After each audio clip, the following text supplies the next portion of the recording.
Hello, everybody, and welcome back to another amazing podcast for the week. I'm your constant host, Hampton, along with my constant co host, Jared. How's it going, buddy? I'm doing good. And for this week's episode, we're going to be talking about Crash Bandicoot 3 Warped. um, yeah, unfortunately, we're not doing Final Fantasy 9 quite yet. That game is taking a little longer than expected, but hopefully this is a good in between. We decided to do a bit of a quick game. Didn't want to just do no game at all, but just have another random topic. So we decided to quickly play through Crash 3, and I thought it'd be kind of fun as well for us to maybe go in reverse order when we eventually probably end up tackling the other Crash Bandicoot games. Because I feel like the Crash series in particular kind of starts to get a little out of hand as like the later entries come in, especially with Crash 3. So I think it's fun to just like look at Crash 3 first and maybe like work our way backwards rather than like the traditional way of starting with the first game and then going all the way to the third. But before we get into our topic, I thought we'd start with a little icebreaker. How's your week been, buddy? How have you been doing? My week, it's been alright. I mean, I just got paid, and work was just work, I guess. I can feel you on that one. My week has been a lot of Final Fantasy 9, let me tell you. I've been trying to grind that game so that we could do an episode, but like it is extremely long. So, you know, spent a night playing this game instead because we were running out of time. Um, I've been really enjoying Final Fantasy 9 though, so it should be fun when I eventually mean, we're able to do that episode. it's your first playthrough, right? That is correct. First ever. I mean, I've gotten through like I won't even say I got through a decent chunk. I literally barely got through anything in that game. But like I didn't realize how not far I was until I started really playing it. You know, I thought I was so far like the first time I was ever playing it, but I never Oh, even got yeah. like halfway through disc one. But I probably, Uh, yeah, I had didn't probably. you know something when there was like 4 discs, or... I I mean, mean, I know you're playing yeah. on an emulator, but... Well, the original playthrough, I had a physical copy, and actually, what's super cool is I just bought another physical copy. Just because I've been enjoying playing this so much, I kind of wanted to it's we won't get into it for the sake of having our next episode, but like the game's got really good replayability, so I thought it'd be fun to like finish this playthrough I have on the emulator, but then to like play it in the more like traditional way. Once I, this time around, I'll actually know what the hell I'm doing from the first playthrough. But yeah, I actually got it for like $6 off a seller on Amazon, which was like a super sick deal. And I was a little sketched out because it was coming from like a Goodwill. It was called like Goodwill California or something like that. Was the seller on Amazon, and like I said, they were selling it for $6, but it had no description. So like basically, I was rolling the dice. I had no idea what was gonna come in the mail, and what ended up coming was like a complete all four discs with manuals, black label, everything was there for $6. Can you believe that? I guess I can. I don't know. I mean, I guess people like overstate like how sketchy sellers are online, but it's been a while since I've been collecting games. Yeah, I mean, like, well, usually when they have the lower price tag on Amazon, it's because it's disc only.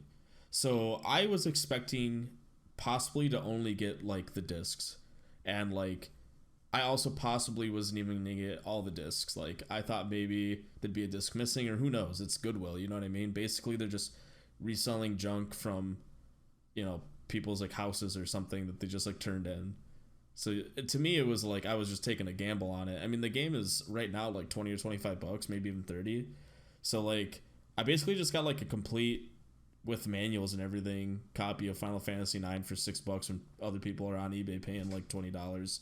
Hopefully, I didn't just leak a great way to freaking get it games on the cheap. But like, yeah, I don't know. I just don't think they really knew what they had, or they're Everyone's just gonna be trying rushing to. to Goodwill now. What was that? Everyone's gonna be rushing to Goodwill now. Yeah, right. But like Yeah, I mean, I'm sure they were just trying to shovel out a bunch of inventory, and they were like, okay, random PS1 game, whatever. What does the They Amazon probably price they go probably don't for? know. Yeah. Yeah, they were like, oh, the lowest Amazon price is like $6. Sure, we'll just slap it on there for $6. Fine. Even though they didn't look far enough into it and realize that the $6 price mark was like usually the disc only price mark. So yeah, pretty I happy can't about it. remember the last time I ever went to a Goodwill. It's been a Yeah, while. it's been a long time for me too. I used to go there to try to collect games, but a lot of people know. Really? Yeah, I literally only go there for like clothes and stuff. yeah, that's I'm pretty not going to bad, buddy. Goodwill going, oh my god, I need those bargains on games. Hey, dude, it's hunting. But I mean, a lot of people know the tricks and stuff now, so like your chances of going and finding like something worthwhile has it used to be like decent. Like I used to go kind of consistently cuz there's a good chance to find like something for relatively cheap, but nowadays it's just like cleaned out. Like the most thing you'll find is probably like a Rugrats game and yeah, probably like Damn, Rugrats and Rugrats. like That's some something I never had for my collection. freaking Rugrats and like Sweet Life of Zack and Cody on GBA. That's probably the as good as it's gonna get. Oh man, collecting so much harder. Like everything's like so expensive now. There's Yeah, a it's really part of me rough. that's kind of glad that I'm not doing it anymore, because God, all these prices are cutthroat nowadays. Yeah, it's really terrible. Like we've probably talked about this on a previous episode, but I just remember like buying a lot of the games that we are probably going to end up playing for this podcast back in the day for like $20 at most. And You should have nowadays, fucking snagged Klonoa when you had the freaking chance. yeah, that was one that we talked about. Such a tragedy. But like a lot of those $20 games are going for like 60 to 100 now, which is super crazy. Like Parasite Eve is a $120 game right now. I don't even want to look at any of those boxed N64 games. I'm just gonna cringe. Yeah, it just honestly, all it does is make me sad. Like looking at prices. Although I do want to start building up my collection again. It's just kind of it's kind of depressing trying to build it up again, knowing that like I lost thousands upon thousands of dollars to the increased price rate. It makes me Yeah. want to just wait because I've been really enjoying using this emulator. It makes the games look like pretty amazing actually, but there's just something about having a physical copy that you can't really like compete with, for me at least. For me, physical copies are kind of a burden because moving it all is a pain in the ass. Yeah, I mean, if you're constantly moving, I kind of agree. I kind of thought like about waiting to build my collection a little more until like I have a house or something that's more permanent because then like you're not Yeah. moving. You know what I mean? There's nothing to move. It's just always going to be there. So I don't know. Yeah. Um, Anyways, if you didn't have anything else to add, I suppose we could probably just start getting into it, huh? Finally moving on from the intro, getting into Crash Bandicoot 3 Warped. So yeah, third entry in the series. Obviously, once again, it's another Naughty Dog game. I don't think I'm ever going to really want to talk about the non-Naughty Dog entries. A lot of those are pretty bad. But, I think we saw you think Graphic Naughty... Cortex is bad? Yeah, it's pretty bad. The fourth game's pretty bad. Or that, well, used to be fourth. Now it is not. The old fourth. Try playing it again. Maybe we should do one on it, do a podcast on the fourth game just because it's a bit divisive, I think, for people. But yeah, I think we saw Naughty Dog take Crash Bandicoot 3 in a direction that was, a bit different. I think they were getting a little tired of like the same platforming formula. So it seems like they added a lot extra into here.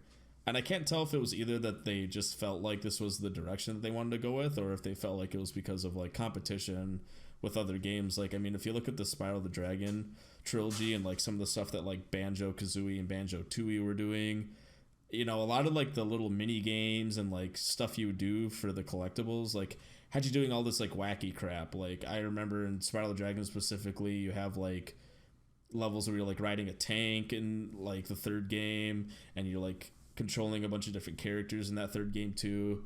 And like in Spyro 2, it's just like riddled with like little mini games like flying through rings and stuff like that. Like I don't know, Super what's your N64.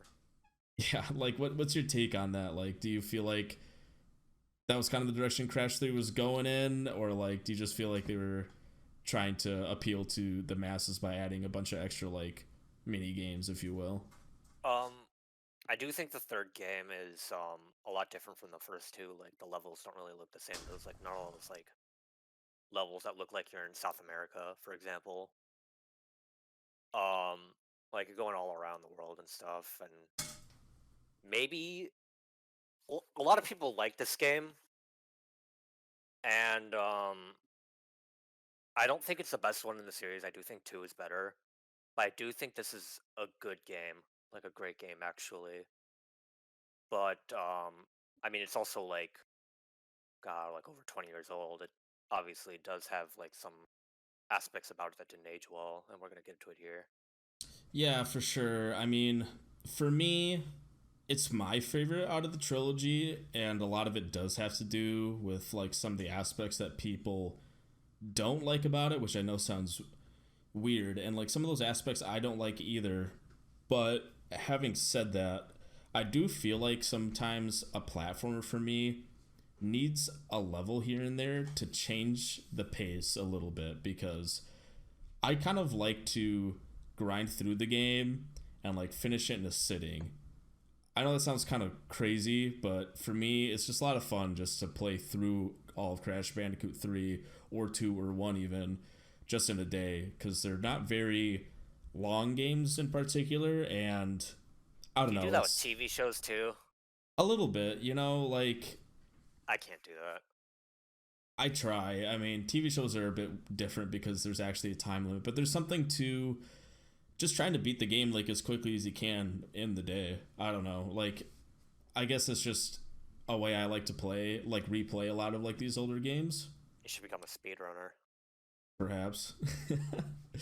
Even though I absolutely hate the time trials, but we'll get into that later. But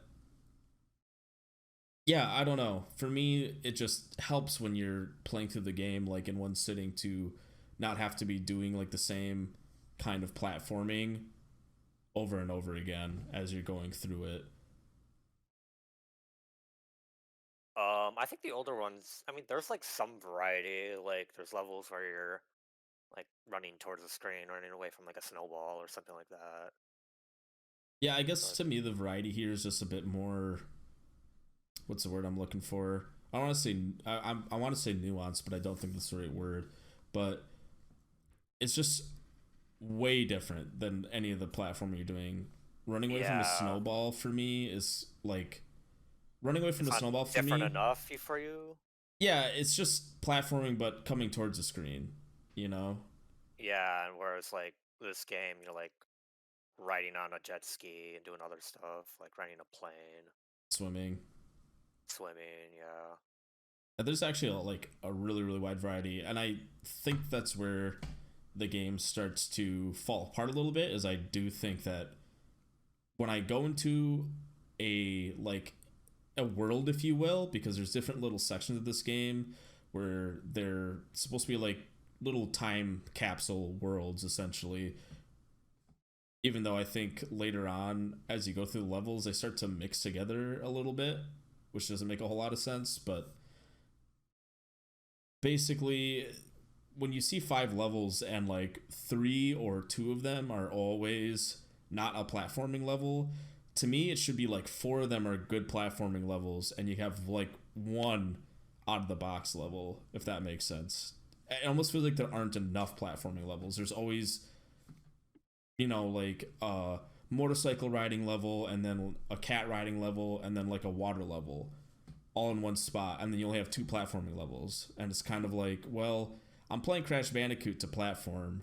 I'm not really playing it for all these like weirdly designed levels that are supposed to be more of a, you know, a break of pace, if that makes sense. Yeah, yeah. Um, yeah, this is kind of why I like two more than three. I think three just has too many levels like that. Like, there's three, I think, motorcycle levels. Like, do you really need that? Yeah, I kind of agree on that end. There's But only like 30 something levels in the game. Why just three of them? And then there's like two or three cat riding levels. There's like two airplane levels. That adds up. Yeah, it ends up taking up a lot of the real estate where I feel like better platforming levels could have been used. I mean, even if you want to count like if you want to count the boulder running towards the screen levels, like in this game it's the dinosaur, and you even have like I think you even have two of those. So Yeah. you almost have, I feel like that's like 30 or 40% of the levels are non-platformers. You're almost like up to half the game being a non-platforming level.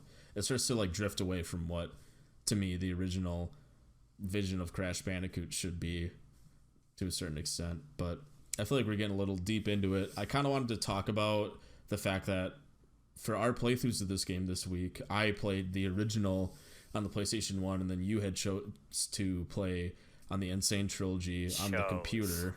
That's putting it mildly.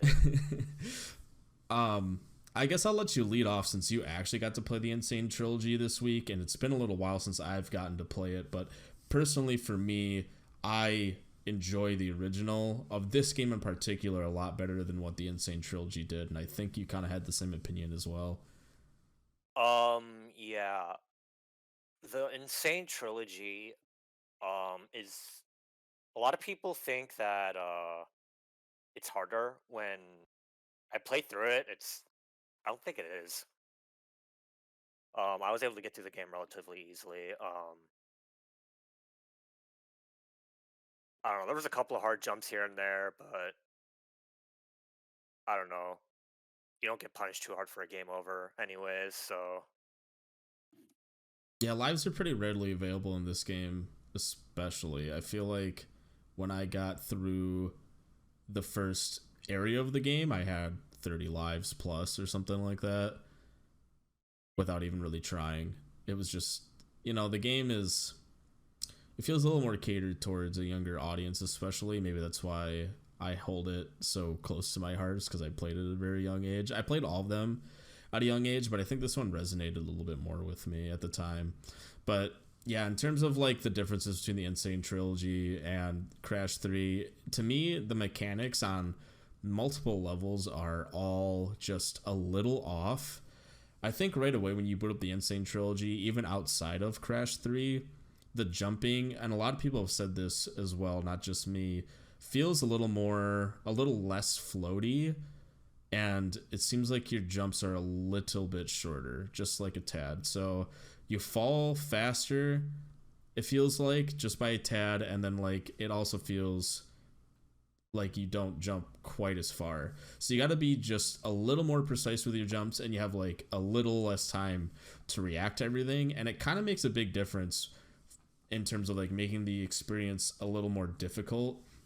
I wouldn't say that Crash 3 on the Insane Trilogy is difficult when you're doing a casual playthrough by any means, but I had tried 100%ing the Insane Trilogy version, and I think that's when people start to have the comparisons with Dark Souls, because trying to do the time trials in this game is hell on earth.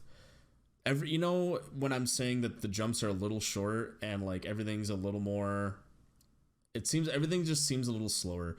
You go on like the rails on like the Arabian levels where you have to hang and go down like the hanging rails or whatever you want to call them.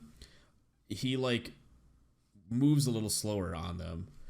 Your jumps are a little shorter. Everything just seems a tad bit slower, but the time trial times are basically the same and like way more punishing from the original. So even just to get like, there's achievements I wanted to get in that game where you had to at least get not just the basic relic. I think you had to at least get a gold, because I think it's the basic gold and then platinum. You had to at least get a gold relic, and even just getting the gold relics for me was taking me hours just to get a single gold relic on some of the levels.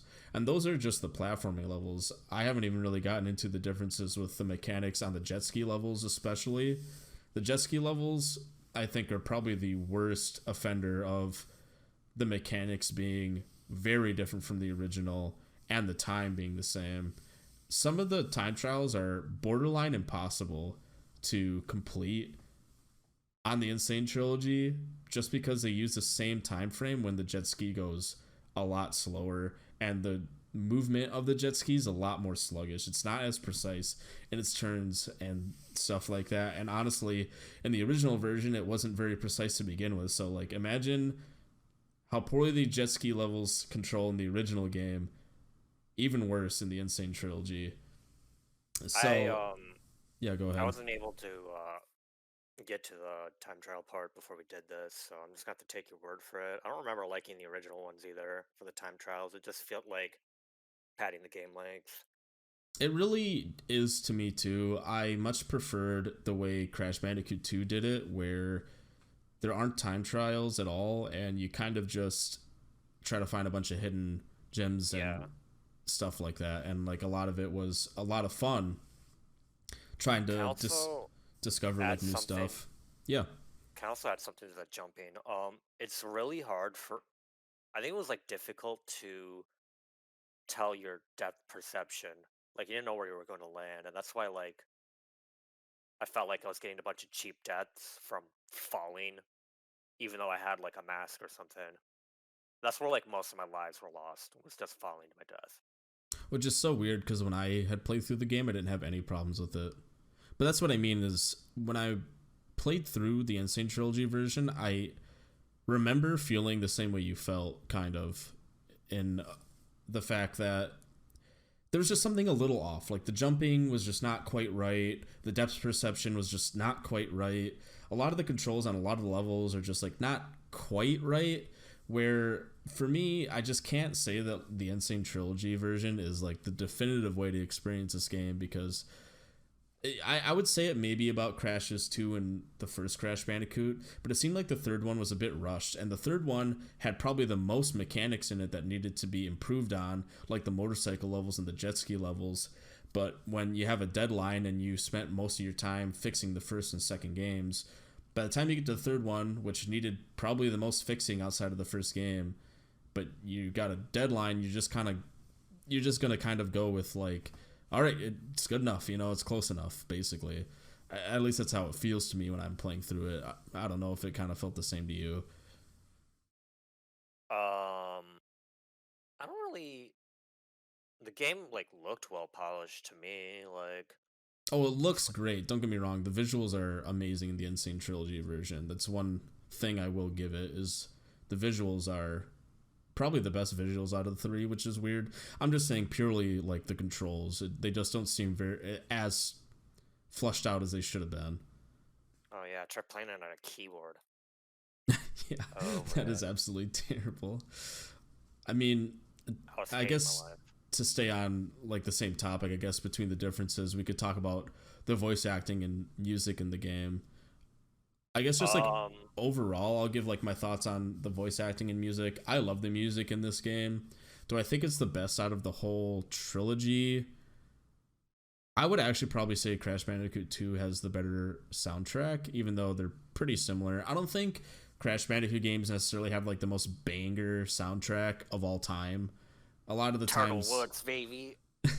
yeah, a lot of the times they kind of just end up melting together into like the same noise. One thing I will say about Crash 3 compared to maybe 2 is Crash 3 does a lot more with its music to create like an ambiance for whatever level you're playing in. To me, like every song in that game feels very fitted for the level. It's insane. Where, Yeah, we're yeah, in other games, I don't know if it necessarily was like that, but I do absolutely love the well, music in this game. it feels like in the first two games you were basically like in one place, like somewhere in like South America or something like that. I don't know. Whereas like you're going all over the world, so they needed to make music to like accommodate that. Yeah, and I think you could So definitely there's make more an argument variety for as a that. Yeah, result. yeah, for sure. I also noticed that the Insane trilogy they kind of remixed it, and well, I don't think the songs themselves are bad. I prefer the originals. Yeah, I don't really remember the remixed soundtrack, so you could probably talk about that more than I could. But I would probably be inclined to agree if I even remembered. But that's what I mean is like the fact that I don't even remember the differences in the soundtracks just kind of says it all because The soundtrack is good, but there's nothing about it that makes me be like, I need to go on YouTube right now and listen to this song on this level. Where there's some other games where I get in that mood where I am like, I'm really in the mood to listen to this song. I'm gonna listen to this song on my way to work today, or something like that. You get what I You mean? really listen to video game music on your way to work? Sometimes. I mean, there's some banger tracks out there, man. The Spyro the Dragon soundtrack and God the damn Donkey it. Kong Country soundtrack are great. It's relaxing almost. I think there's some tracks that are very relaxing, and they're doing that like intentionally. If do you get what I'm saying? So there's something about like the music in some games that's really relaxing. But Crash Bandicoot to me, just a lot of the times, a lot of the music melts together. Where the one the one up I'll give on Crash 3 is that at least it doesn't all sound the same. Like each song is very different. Although I do think that they reuse a lot of the same songs throughout the game. Like they will have two levels with the same theme and they'll just play the same song on both, which seems a little lazy, but I heard that this game was a bit rushed out the door as well, so that could be a reason why. Well, I mean, the originals all came out within a year of each other, so Yeah, and they were trying to do a lot of new stuff with this game too. So I think that was kind of why, is they were a bit on a time crunch. But I guess I'll also talk about like the voice acting in this game too. Now I know for a fact that the voice acting is changed in the Insane Trilogy, and there's something about the original game's voice acting that is just, it hits something in my brain cells that I just can't explain. Like the voice acting's really bad, but it's a bad that's good, if that makes sense. I think everybody has experienced what I'm talking about, where clearly these people, like the guy that plays Dingo Dial, for example, has no idea how to do like a real Australian accent. It's so hammed up, but it's just the way that they the deliver their 90s. lines. Yeah, it's just the way that they deliver their lines is so memorable, and like it's funny in a way because it's so weird, but it also builds like a lot of character. The game is doesn't take itself too seriously at any point in time, and it feels like the way the voice actors are delivering their lines, they're not really taking it very seriously either.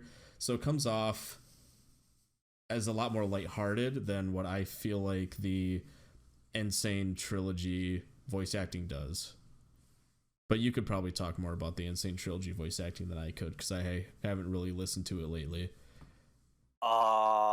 I mean, there are very few cutscenes in the game, so, and it all sounded pretty close to the original from what I can remember. I mean, Crash 3 is just like a product of its time for voice acting. Like, they obviously didn't get it right yet. Like, very few games got it right at the time. And so, like, whenever you go back and revisit these old games, like, obviously the voice acting just isn't in the quality that voice acting is today. Yeah, I guess that's just the main difference to me, is it does seem like the voice actors are trying to give. I mean, okay, so Tiny Tiger is probably the best example of the voice actors sounding way different. Like I can barely understand a single thing that the original voice actor for Tiny is saying, but there's something about the way he's delivering it that just like cracks me up. Where in the new version, you can tell that these voice actors are very trained and experienced. Like there's some budget behind it this time around, I and actually understand him.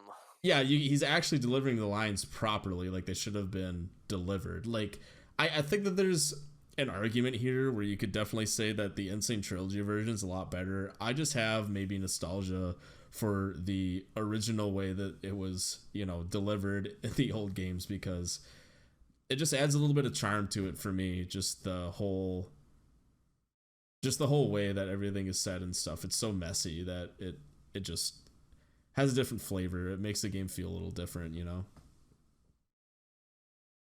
Uh, yeah. I mean, I fucking crack up every time I hear, like, Resident Evil 1, like the original one. I'll never get tired of hearing that shit. I think you feel the same way about Crash 3. Yeah. Yeah, for sure. I guess we'll move on to like a lot of the common criticisms of this game, even though I do think we covered a decent chunk of it. But a lot of the most common criticisms are obviously with the extra levels that they added into the game. I've heard a lot of people that say that they really dislike the Coco jet ski levels, and they really, obviously everybody hates the motorcycle levels. Everybody dislikes like the plane flying level. My take on it is I actually really like, personally, the Coco jet ski levels in particular. I don't know why. To me, the mechanics are really fun. I never really had too much of a problem controlling the jet ski, which I feel like is the main issue that people seem to have with it. But for me, like, the water mechanics are just so good for the time. It's like Wave Race 64. We were talking about it on the last podcast. The water physics were something like no They game won had up ever them done. again. Yeah, it's like no game had ever done PS1 that. keeps winning. um yeah, I don't know. I just had a lot of fun in those levels in particular. Did Um, I mean, how did you feel about the extra games? I thought the plane levels were fine. I never had a I problem with the was plane ones, but coping about the plane levels. I don't know. I didn't really care for the plane. The motorcycle, I hated the motorcycle levels. The cat rides were fine. Um, what were the other special levels again? The jet ski, I thought those were fine too. yeah, I mean, for Um, me, some of my favorite levels in the whole game are actually the tiger riding levels. I really love both yeah, I just Express and Midnight Run, or Orient Express and Midnight Run. um, well, I feel like just riding the tiger up the Great Wall of China. I don't know. There's just something about that that just hits different. Yeah, I think I Um, personally like the first iteration of it a little bit better than Midnight Run, but it's just really the mechanics on the tiger riding levels are so tight. And I think it's because they had already done this two times previous. Like, you had the hog riding level on the first Crash Bandicoot game, and then you had the polar bear riding level in the second. That by the time we got our third iteration, where it's Coco riding her pet tiger, like, the controls are just so tight and they got so it down. fluid.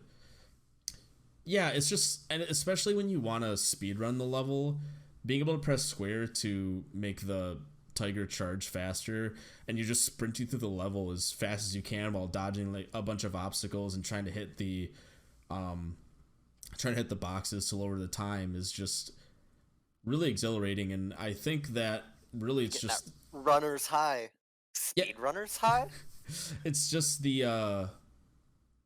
it's just the controls that make it all work. If the controls weren't as tight and good as they are in this third game, I don't know, it would feel like to me, the worst levels in the first two games are those riding levels. I hate the polar bear riding level.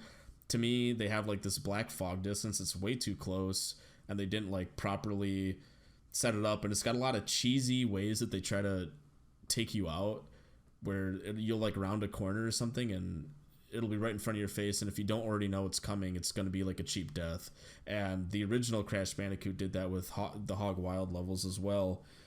And it just seems like this game is just, they finally had it refined down to a science, and it's all skill. There's no cheap deaths in it, and it's a lot of fun for me. Yeah, I'm gonna have to agree with you there. Um, the cat rides are probably the best ones in the series. Um, oh, would you count like the swimming levels as like special levels as well that aren't like platformers? See, that's like, to me, that's an argument you can have. It's really weird because to me, the tiger riding level and the hog riding level, and well, I shouldn't say hog riding, motorcycle riding level, and the plane level are very specifically made to be, mini game levels, if you will, where, I don't know, the way that they set up the swimming levels is kind of strange. I guess I would call them an You know added what's you know what's something that extra like level, but blew my mind is like they give you hints in the Insane Trilogy, which I don't think they should do. I think they should just leave it up to the player to figure it out. But something that I never realized that you can press the jump button repeatedly and you go faster. Oh, Like in the you'll underwater kick. levels? Yeah. Yeah. I never fucking knew that. I was like, I'm just coping, like just pressing square to go faster the entire time. You know what's funny is somewhere deep in my brain, I remember pressing X to go faster, but I literally did the same thing the second play. This time around, I pressed square to like spin past Well, the things to thing go is, faster. you're attacking and you're going faster, and it takes less effort than mashing X. So why would you ever do it? Yeah. I mean, yeah, to me, they are. I don't I know don't how to like the feel underwater about them. levels. I don't really like them either, but I don't Also, hate when you them. like get those weird fish-looking, like whatever they're called, like I don't know, it's hard controlling them. You can't like point where you're aiming. Like turning around is like awkward. I Yeah, don't it's all know. very sluggish and not very intuitive. I don't like the water levels. Yeah, they're The Bandicoots can't swim anyway. What is he doing underwater? If they go exactly. underwater at any other level, they die.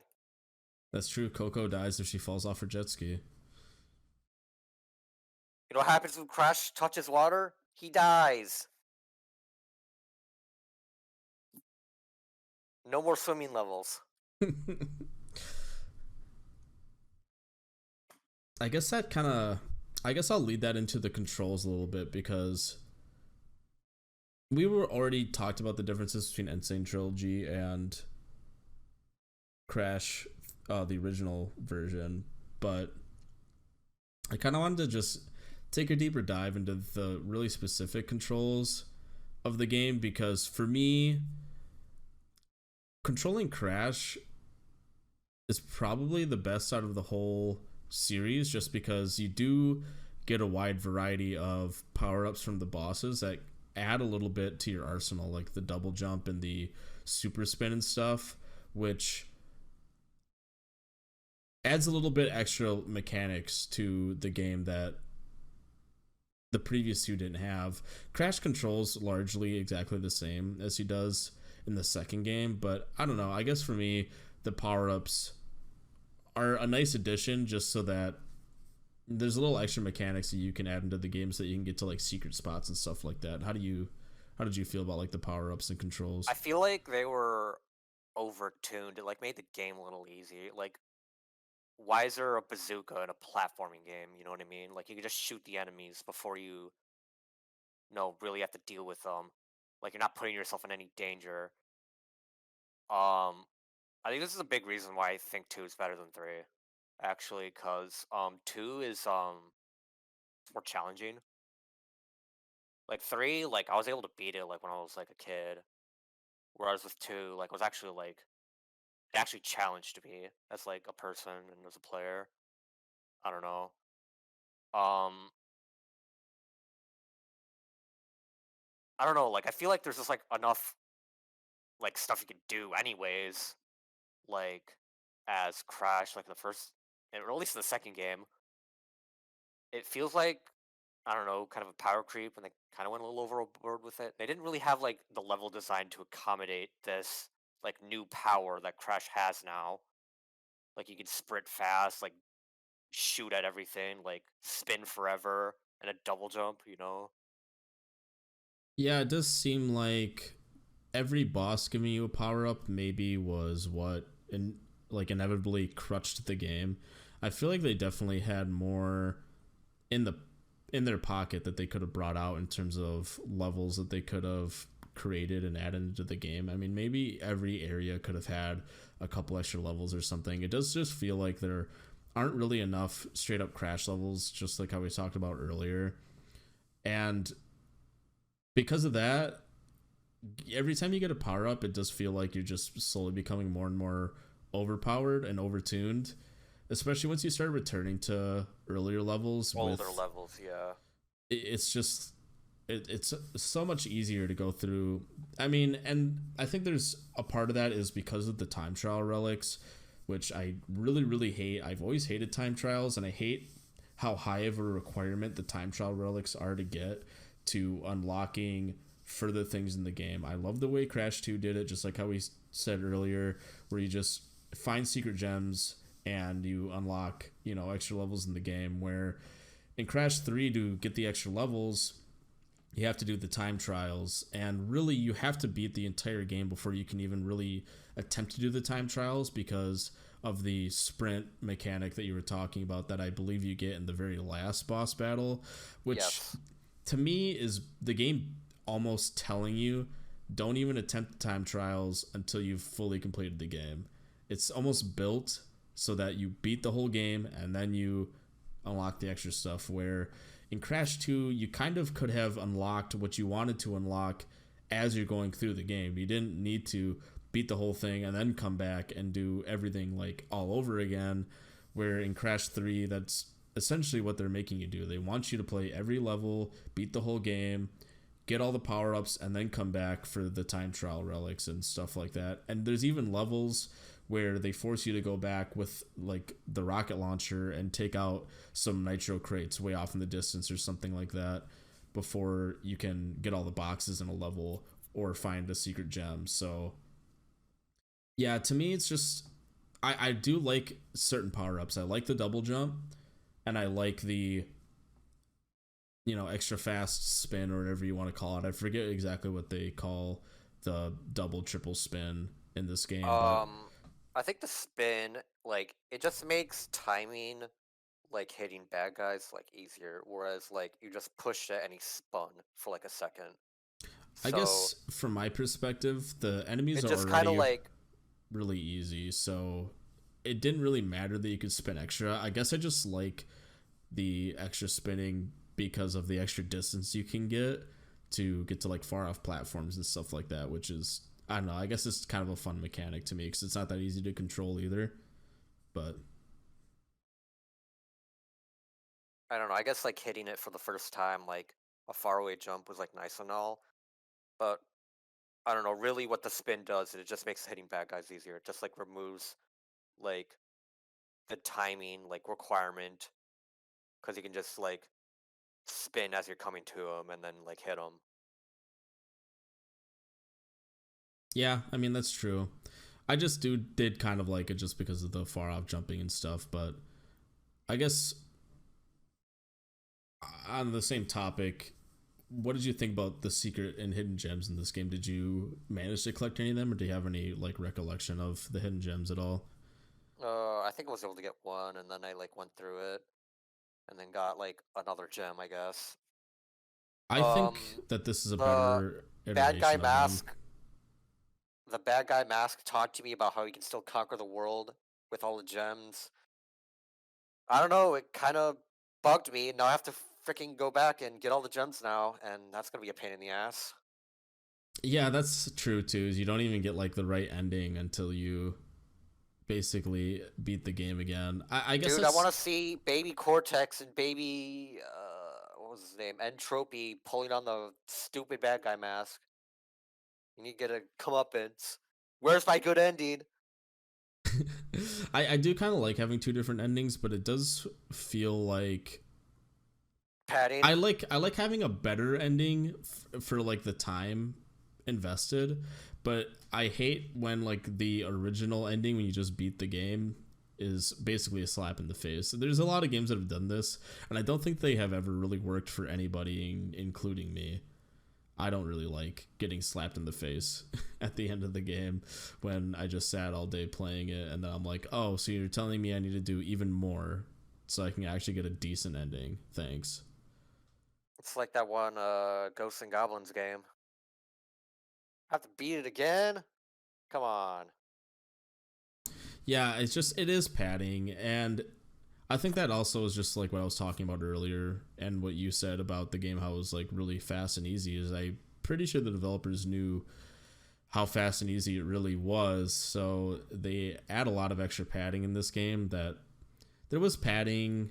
I won't even call it padding, but there was a lot more to do in Crash 2, for example, with collecting all the hidden gems and stuff. But I thought that there was a lot of content in that game where it was kind of hard to sit and just beat it all in one day, but I didn't have a struggle with this one at all when it came to finishing the game in one day. So Oh no, I beat it in a day as well. It yeah, I was mean, I definitely could also beat Crash 2 in a day. Don't get me wrong. It's not like the time difference is that drastic, but Crash 2 definitely takes me longer to get through than Crash 3 does. And like I said, I really think the developers knew that, so they try to get every like square inch of real estate that they can possibly get out of each level they designed in this game. And some of the levels really start to wear on you. And I think that that's where a lot of the problems really start to surface, is when you have to do like the hog riding game 3 different times so that you can get all the boxes on, beat it one time, then get all the boxes a second time, then the third time try to beat the time trial. Like, and with how frustrating it already is just to go through it normally, beating it, having to go back and do all the extra stupid stuff that you need to do just so that you can get some of the extra levels and get a proper ending at the end of the game, makes all the bad levels more of a thorn in your side than what they would be if they were just a one-off thing. You know what I'm saying? I'm not looking forward to those motorcycle levels again. Just beating them was a pain in the ass. Now you're like asking me to go out of my way to collect the boxes, even though it's like the silver coins in Diddy Kong Country. Just don't need them, man. Yeah, Like exactly. you're trying to do this and worry about the race. Like it's so hard. So I do know one trick for doing the bike riding levels. If you want to get all the boxes as easy as possible, you literally just start the level and just sit and wait, and then you drive like as slowly as possible. You'll lose the race, but you'll be able to get all the boxes and you'll get the gem, and then you can just leave the level without ever beating it. That's what I Wait, always did. really?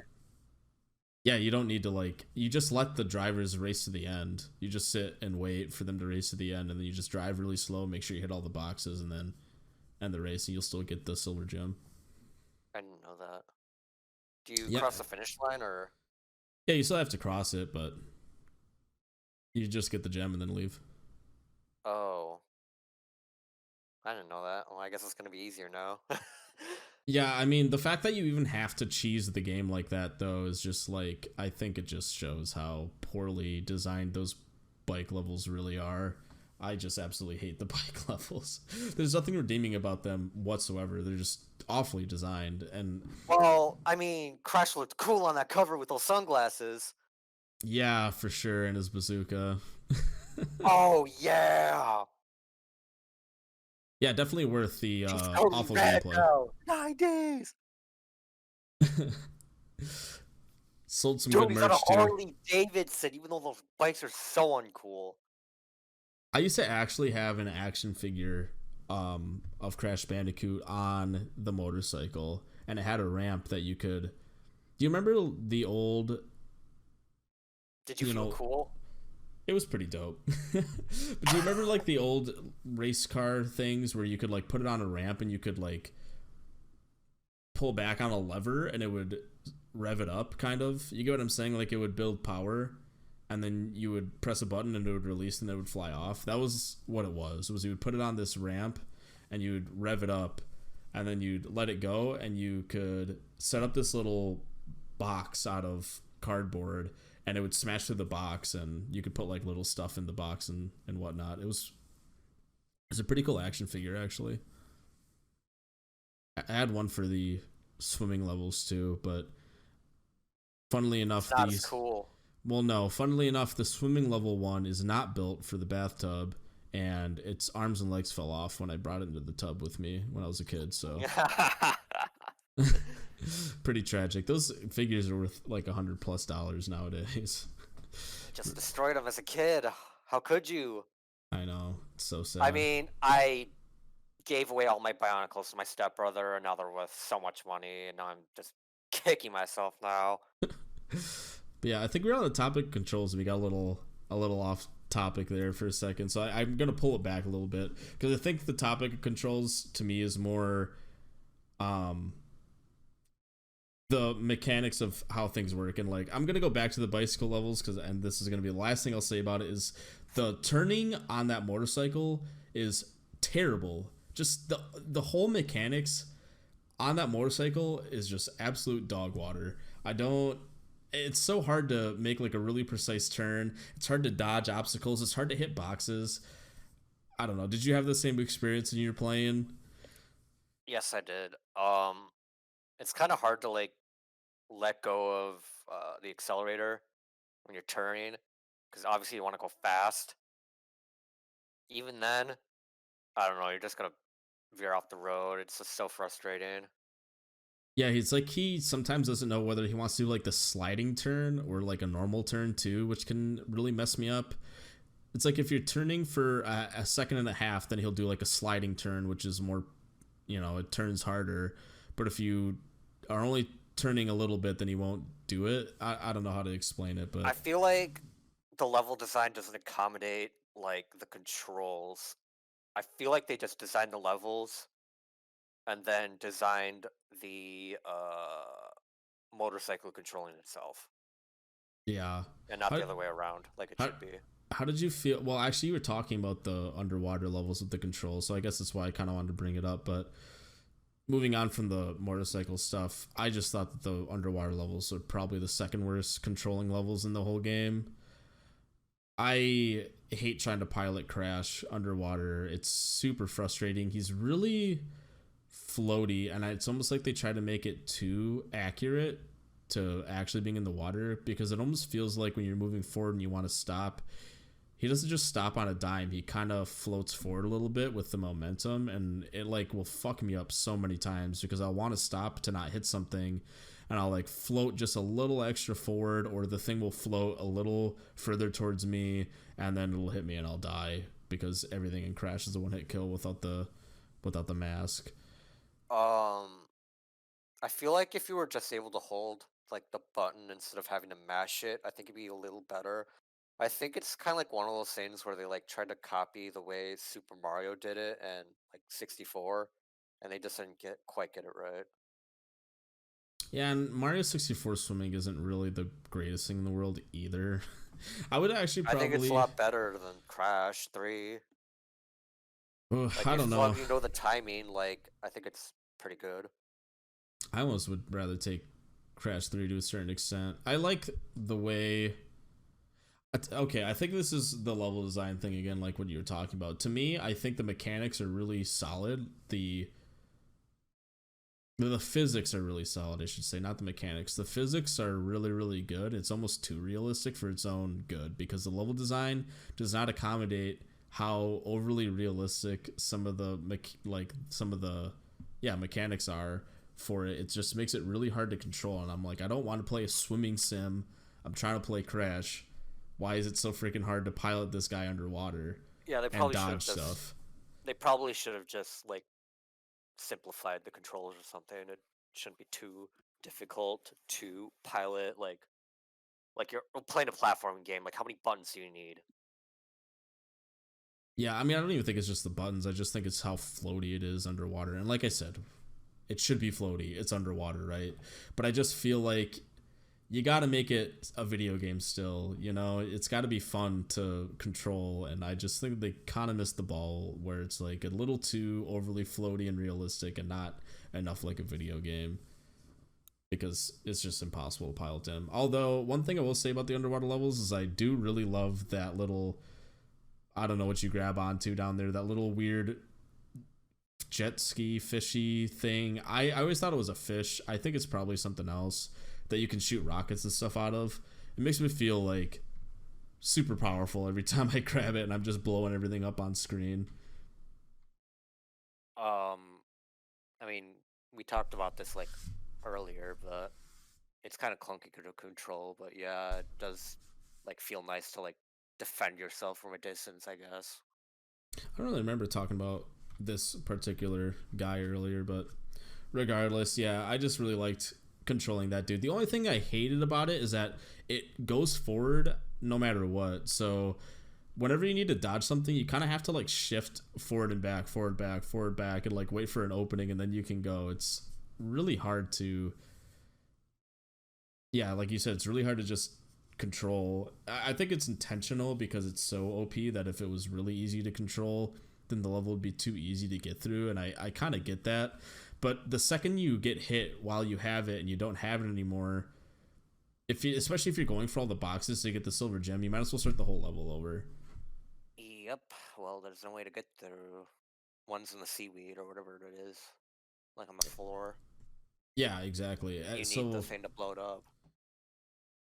and that just is like it's kind of just bad level design to me when you start doing stuff like that because most levels don't require you to start the whole thing over for you to get all the boxes if you make a mistake and miss a box.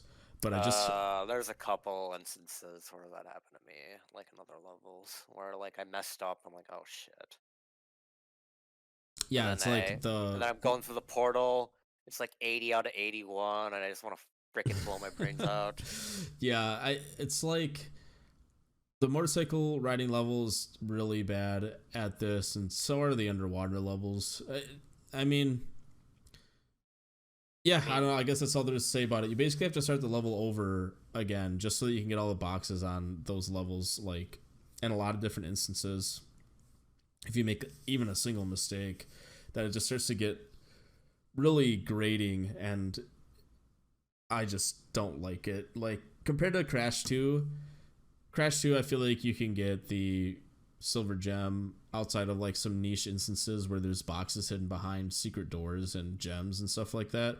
You can just get the silver gem first time through every time, but this game, like, man, it's really hard to get the silver gem on some of these levels the first time through. yeah, I mean, there's some that are like really easy, like you just see all the boxes and you get them, but there's some where like they like try to deliberately hide them, like they obviously want to make them like harder to get, so you spend more time playing the game. Yeah, for sure. And like having like a fail state to where you have to collect them all over again, like that's even more time. Yeah. It harkens back to like how video games were designed like in the 1980s where like the games aren't too long, so they need to stretch it out as much as possible by making them hard, like even if like it's not designed well enough. Yeah, I mean that's I think really how Crash 3 feels for most people, not just us, is the game intentionally makes things harder than it should be and adds like just seemingly cheap deaths and just instances in the game where you make one little dumb mistake at like the very end of something and then nope, can't get the silver gem anymore. It's more of like, and I get that it's a completionist thing, right? The game on its own perfectly fine, all that stuff isn't a problem, but the fact that there's so much content hidden behind 100% completing the game and really you're not getting a full package of 100% completing it kind of forces you into trying to get all the boxes on levels and forces you into doing the time trials, and then that's where all the padding is added, is when you're trying to do all that stuff. And yeah, it definitely does harken back to like design from the late 1980s where it's a short game, but the price sticker needs to keep you occupied for what you paid, so and they make it unreasonably difficult so that it takes you as long as possible to get through the game. I will say, like, looking at it through like a lens of like you're coming out of like Blockbuster with this game in your hand, it does give you like your money's worth. Yeah, I think back in the day, if I would have rented it, I would have been really happy with being able to I'd rent it play and again. yeah, play and beat the game in a sitting, and then like maybe wanting to go back to get all the secret stuff later on and renting it a second time. It almost is built for that kind of scenario, right? Because you can definitely beat the game in a sitting, and that's like your first night of the rental, right? It's like you rent it, you maybe your parents are like, okay, you can rent it for tonight and we'll watch a movie or something, and then tomorrow we're returning them or something. And you can beat it within that night for sure. But then you get like the Well, I half-assed mean, ending, and then you you got to bring it could. back. I don't know. Like, there's some like who. I mean, it depends on like the family too. Like, some like let you keep it for like the weekend. Oh yeah, for sure. But I just remember when I used to once in a while rent a game, it was usually only for a single day, and then I had to bring it back. But yeah, and then you got the fake ending. You got to bring it back the next thing. You're like, come on, Dad, can I just have like 2 more days with it or something? And then, all right, here's another 2 days on the rental. Take it back home. Then you start doing all the secret stuff. Like that's what I that's what I get out of it. But you know, experiencing it outside of the scope of when it was released, it has probably aged. I shouldn't say it's aged the poorest, just because the first Crash Bandicoots aged so badly.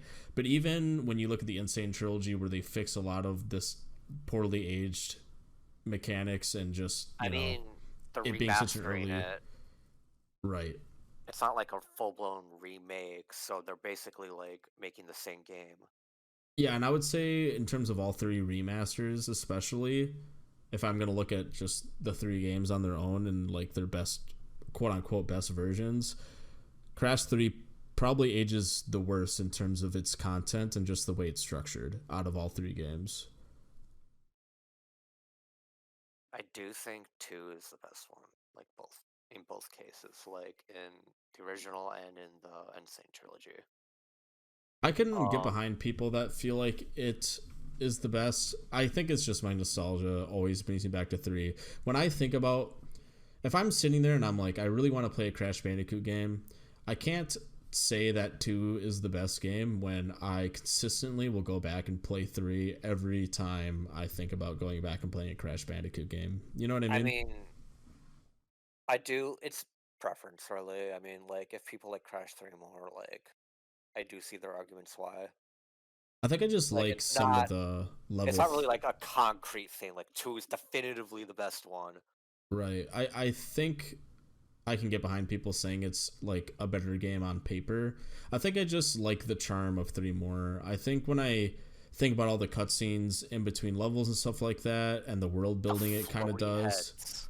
Yeah, it's really dumb and it's so small and there's not a whole lot of them, but you get none of that in Crash 2. Crash 2 is like, here you are, go catch gems for Cortex, and I'm like, I thought the Cortex was a bad guy and I don't understand anything about the story.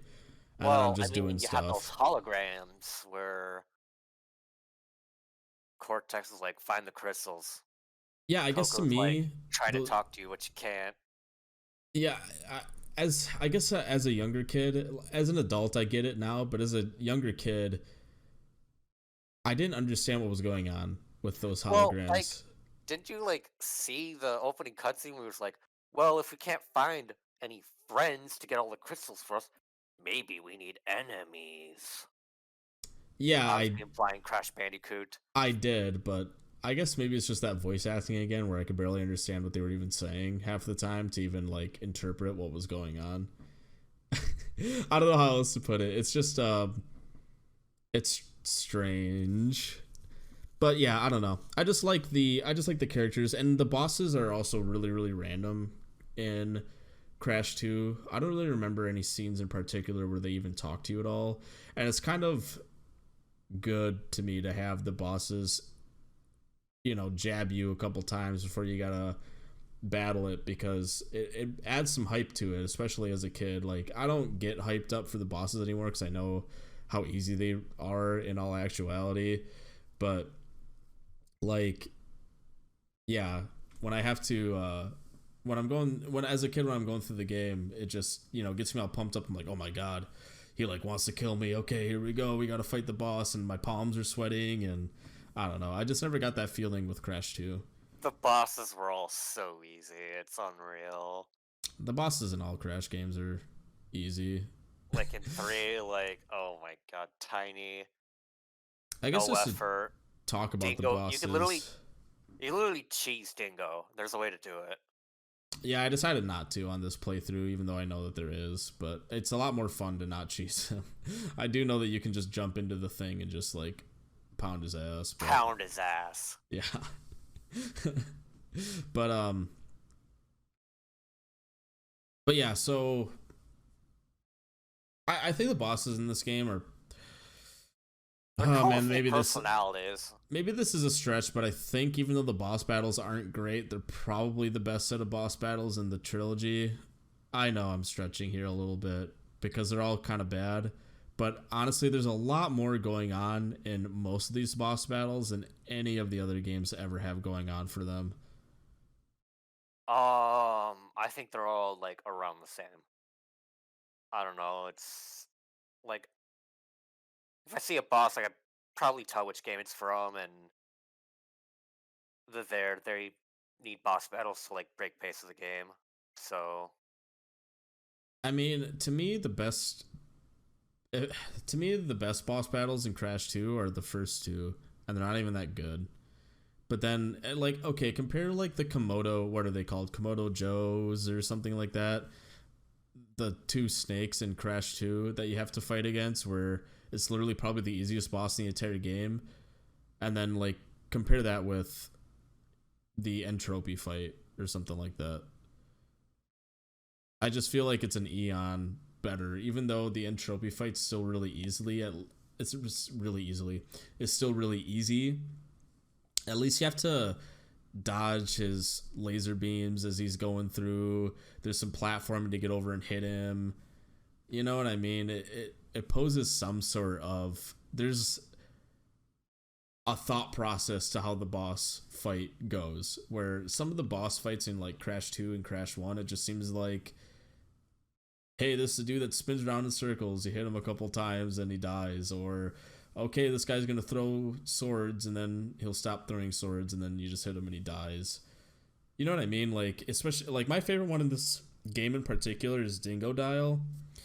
And I just think that it's really interesting to have the boss try to shoot at you and he is breaking through his own, like, glass barrier that's separating you two. And then you need to run in there and hit him. And then, you know, his backpack's about to blow up, so you're panicking because if he didn't destroy enough of his wall, it's really hard to get out of. So you're like freaking out. You're like, oh my god, I gotta get out of this wall. Holy crap. I mean, obviously you can get out of there almost every time, but I don't know. It just adds more tension, and I just never got in a any kind of first time feeling like that. playthrough, I can see it. Yeah, like if you're playing it for the first time and you don't know how to cheese them, and see it happening. Yeah, I just think there's Like just that's the thought more. process. I just think that there's more going on in these fights, at least compared to any of the other games. There's more commentary going on with the boss and Crash. There's some actual like thought process for how the boss battle should like play out and how you're gonna beat them. There's just like good ideas here. Like I think the probably on paper best boss fight in the whole game is the engine fight where you're kind of playing like what is it like a Fox clone almost and like shooting out all of his stuff. I think that's a really great boss fight. Um, yeah, it just reminds me of a Star Fox boss fight, like a poor man's version of it. Very poor. Yeah. I think the best boss fight is probably just the last one against Cortex. Like you have to actually like hit him into the hole, and then you Yeah, have it's to pretty worry about challenging. and then you have to like worry about the two masks that are like fighting each other while you're fighting Cortex, which I think is like a nice touch. It definitely is the best final boss fight out of the entire trilogy by a country mile. I don't think it's even close.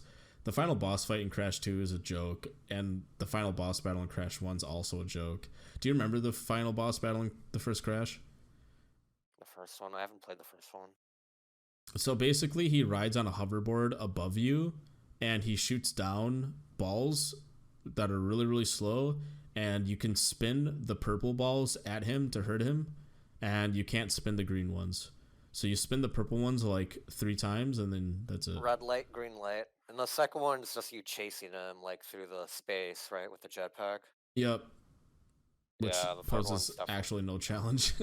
Yeah, it's definitely like the third one's definitely the best one. Like you're actually fighting him and stuff.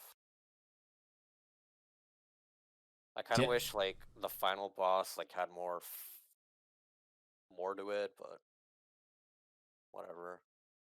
I feel like we've definitely gone through our criticisms quite a bit.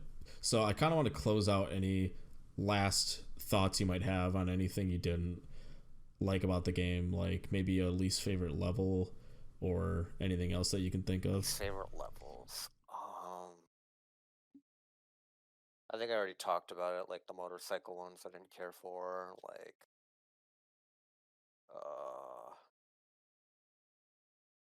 the one where you need to use the light, like the last one before the final boss. I didn't care for that one either.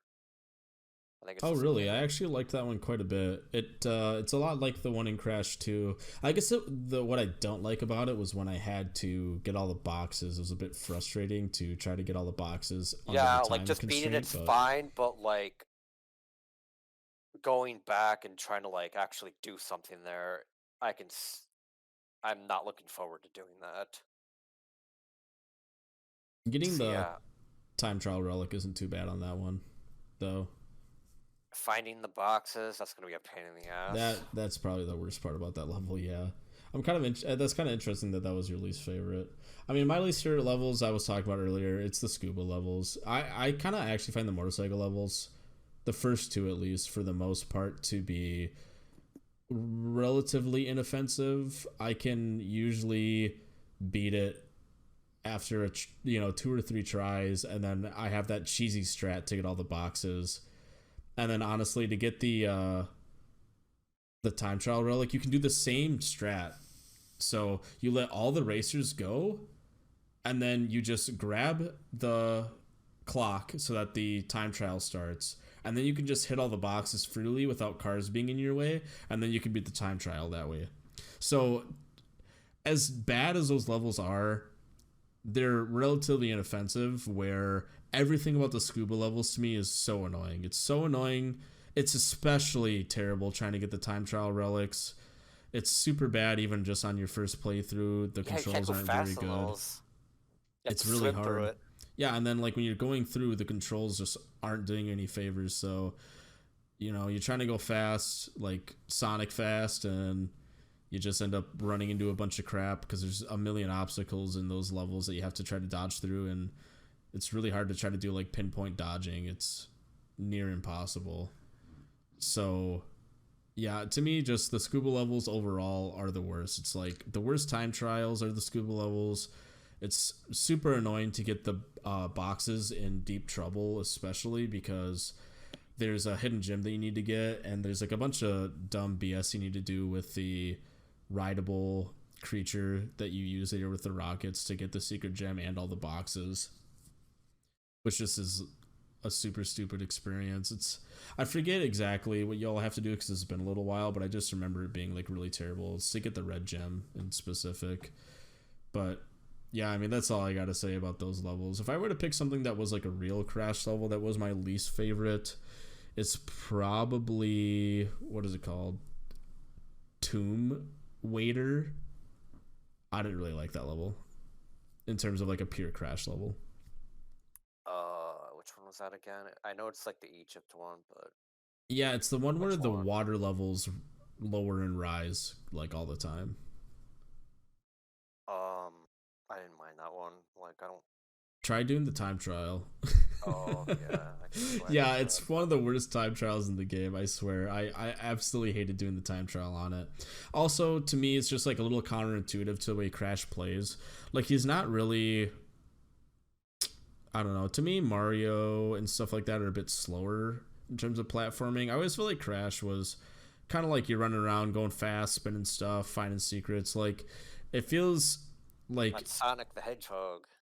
yeah, it feels like that's the way you want to play. I just kind of hate having to wait for water levels to lower and rise. It just seems like a really lazy mechanic because a lot of games do it where it's like, okay, now you gotta wait for the water level to go down before you can continue, and it's just like a patience thing. But I don't know, I guess maybe I'm just impatient. It's just like really dumb just to make you stand and wait for a water level to lower. And I think you'll see in a lot of game design today that you don't see levels that do stuff like that are just like, okay, here you go, players, sit and Red wait. light, green light. Yeah, I mean, it's just like you said earlier with one of the other levels. It's basically what it is. Red light, green light gameplay, except like, in other instances, it can be done kind of okay with enemies and stuff and be interesting, but when it's just a water level that rises and lowers, you're basically just okay, I just stand here. Okay, I can go. I don't know. It's just really dumb. It's kind of annoying to get all the boxes in that level too, actually. So, if I were to say my least favorite straight Crash level, it's probably that one. Even though I really like the pun that they're doing because of Tomb Raider. They're calling it Tomb Waiter. I wish I was able to play that game. I understand why you don't want to do that one though. Hey man, it's just hard. Honestly, the PS1 port of Tomb Raider is terrible. I don't know how anybody can play those ports. But all right, let's actually move on to some positive stuff about Crash 3 because I feel like we've been dogging it for an hour 15. Yeah, disclaimer, this is a great game. I know we're like micro critiquing it and stuff like that, but I mean, I guess it's a great game. Buy it with the $40 I bought my Crash with. Hey man, you got 2 other Crash games too. Worth. I know. Good value. Did you have any? So, what were your like favorite parts of the game? Just overall. Like the raw platforming levels, like those were all great. Like it's just like as good as like the other Crash games, like the night levels, the Arabian levels, the Egyptian ones. Do you have a favorite set of levels? I mean, they all play pretty similarly. Like the only difference is like the aesthetic of it all. Like the futuristic ones are another one. So I guess it like depends. So I guess it just depends on like which setting you like best. You know. Well, for me, there you go. What's your favorite setting? For me, it's probably the Arabian ones. Feels like I feel like I'm a Prince of Persia, but a Bandicoot. What about you? Yeah, my favorite level. I mean, I think it's the same thing. It's the Arabian levels. They're just they're too iconic and memorable to not like. I know. And they have like the best secrets and stuff. Like. Yeah, they really do have the best secret parts in them too. I guess if I were to have to pick one that wasn't the same as you, you can bazooka the guys that are throwing fire at you. Yes. Oh my gosh, it makes that level so much easier to go through when you get the bazooka. I'm not gonna lie. You can literally shoot those guys in the face. It's actually so crazy. I never knew that until now. I was like, can I shoot these guys? Whoa. I'm shooting the monkeys, the guys on the carpets. Jesus. Yeah, if I were to pick like my second favorite that wasn't, it'd probably be like the futuristic levels at the very end of the game. I think they have like a really good mix of challenge up to that point in the game. It kind of tries to take all of your skills and build up into like the very last set of levels in the game. And I just like the theme too. It's just a fun theme to play around with. A lot of games don't try to go with like a futuristic level, and especially Crash Bandicoot never had before that point. A lot of levels, especially in the old games, are just, like you said, some jungle setting. And in this game, they were kind of branching out. But even when they branched out, a lot of it was more, you know, just like old-timey, I don't know, desert thing. Like, I don't know, more sand and dirt in the medieval ones and a lava world. But I don't know, it was kind of cool to see Crash go to a more like futuristic setting because, well, I guess they kind of did it in the in Crash 2 a little bit with like some of those steam levels at the very end of the game, but it wasn't like a strictly like futuristic world or something. They're actually being plumbers, unlike Mario. I PS1 suppose. Wins again. PS1 always winning. Keeps on winning. I don't know what else to add to that, really. Yeah, I mean, I think maybe we've really run the game dry at this point. I really thought that maybe we could stretch out a full 2 hours out of this guy, but I guess not, you know? How long do we go? It's been an hour 20 so far. Well, I guess you can kind of wrap it up here then. Do you have any final parting thoughts about the game design or levels or anything like that? Or Um, we took a dump on it for an hour and a half, but it really is a good game. I recommend anyone who, hasn't really grown up with this game to buy it and play it. You will enjoy it a lot. I yeah, do think it's one of the better PS1 games out there, and I think it's a masterpiece and enjoyable for most ages. yeah, I Like, think this game is easily like a 9 out of I feel 10 for like me. It's one of my favorites like I feel ever. like this is like something that I would like hand down to my kids or something one day. Oh yeah, absolutely. To me the Crash Bandicoot series in its entirety is kind of like a timeless classic. Like I think anybody can pick it up and play Crash. I think that's the mass appeal to Crash Bandicoot is that it's so accessible. And this game in particular is probably the most accessible out of all three, even though like, and I think that's a little bit of its downfall too. But if I were to have my kids start out with a Crash game, I think I'd have them start with I this third one before give them moving on to the three, others. yeah. Which I mean says something good about it in a different aspect, is like maybe us as adults have grown out of some of the more childish, less fleshed out levels like the bike riding level and the plane riding levels and stuff. But as a kid, I just thought those levels were awesome. I thought it was so cool riding a motorcycle. Like it sounds Yeah, really dumb, but like it it works a lot better as a kid than it does when I'm an adult.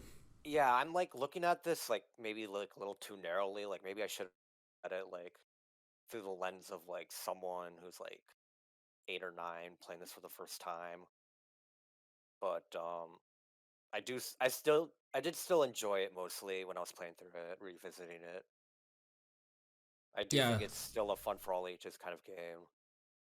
yeah. For me, it's I do think I still got my like favorite. I do think I'm probably gonna get like most of my money's worth out of the $40 of the Insane trilogy. I mean, yeah, the games are just excellent, excellent masterpieces, each one of them. But yeah, I think as an adult who wants more challenge, I would lean towards Crash 2. If you're looking for a more casual playthrough where you're just kind of going through a game and having fun, Crash 3 is the more fun experience. And I'm using fun in a way that might not make a whole lot of sense, but fun as in it is just like your brain can kind of shut off and you can kind of just run through the game and enjoy yourself. Where Yeah, Crash you're like Bandicoot, autopiloting.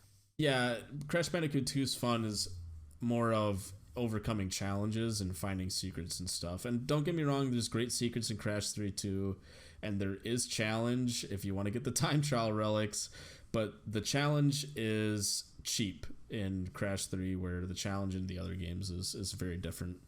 Um, yeah, and I think that kind of surmises basically all of Crash 3. It's an excellent game to play through. It's not so excellent to 100% complete, and the addition of the time trial relics to me is a big mistake, and I wish that they would have just continued on with, the secret gems and micro challenges and the bonus levels and stuff like that.